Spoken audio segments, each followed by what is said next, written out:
G'day, Karla here with Coffs Council's Living Lightly program. Now if you want to start growing a bit of food at your place but just don't even know sort of where to begin, I'm going to give you a couple of ideas or some basic principles to get you going on your journey. So first of all, let's start by where we should site our vegetable garden.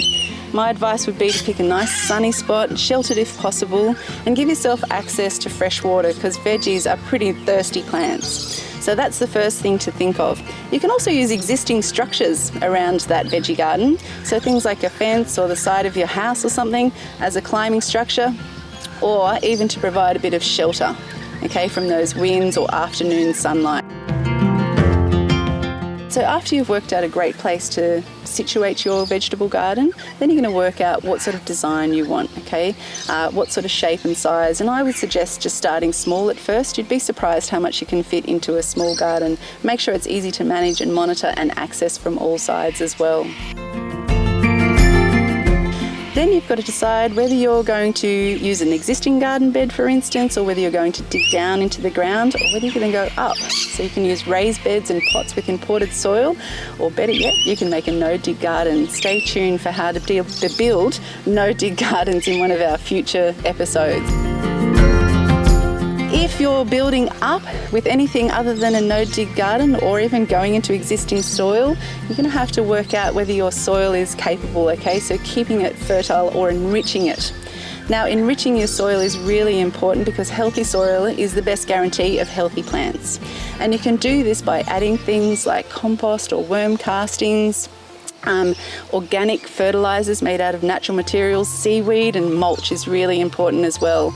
I would stick with those natural products as opposed to synthetic products because they will not only feed your plants, but they'll also feed your soil as well, and healthy soil is important.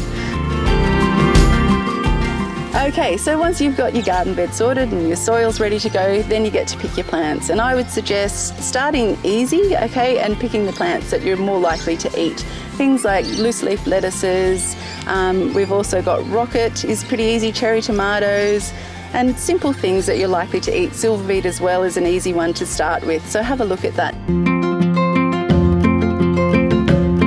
Then get to know these plants, get to know their seasonal and nutritional requirements. Learning about plants, plant families and how they grow is only going to enrich your gardening journey.